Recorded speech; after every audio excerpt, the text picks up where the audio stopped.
वंदे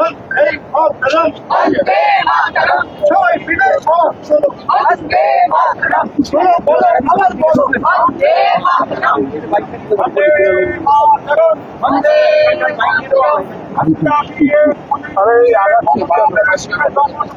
जय भीम যাবে না জয় ভীম যাবে না কুনাল্লার পাশে দিয়ে এসে ছবি করো, কুনাল্লার পাশে যে ছেলেটা দাঁড়িয়ে আছে ওর ছবি করো।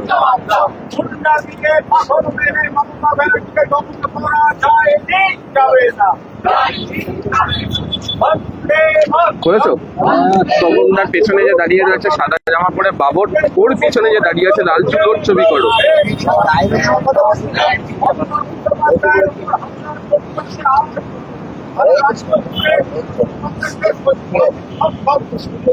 পুলিশ কেন বাধা দিচ্ছে? পুলিশ তুমি জবাব দাও।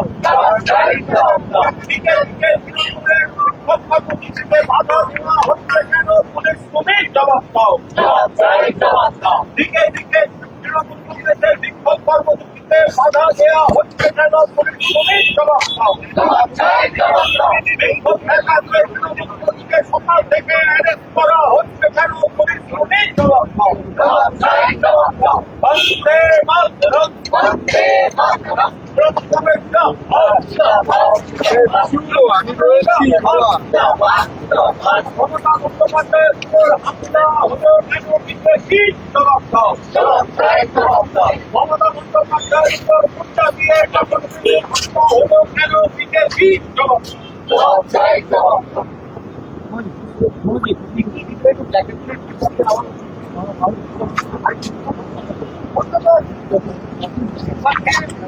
বসো কেমন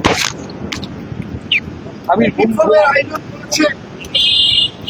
এছাড়াও আরো যারা আমাদের ভিতরে আছেন থাকেন তাদের সঙ্গে যোগাযোগ করেছিলাম। তারা প্রত্যেকেই বলছেন যে আমরা আমাদের এলাকায় করছি, নিজ নিজ এলাকায় এই একই বিক্ষোভ পালন করা হচ্ছে। আজকে আমাদের বিক্ষোভের মূল কারণ আপনারা জানেন, গতকাল মমতা বন্দ্যোপাধ্যায় যখন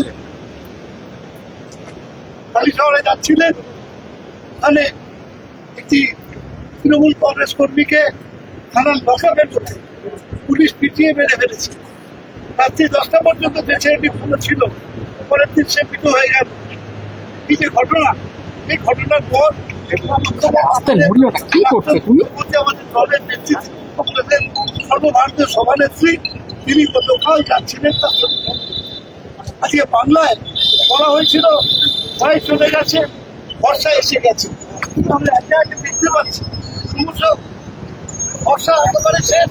বাংলা ভয়ে বাংলায় আপনারা দেখতে পাচ্ছেন যে আজকে সরকার পক্ষের যারা ক্যাবিনেট মেম্বার তারা যে রোজ বলছে বাংলায় এমন গোলাবাজির অবস্থা হয়েছে, আজকে বাংলার অবস্থা খুবই খারাপ। ওদের দলের একজন বিখ্যাত এমএলএ বলেছেন যে 15 বছরে তৃণমূল যা করেনি আমাদের দল সেই কাজ করে ফেললো 2 মাসের মধ্যেই।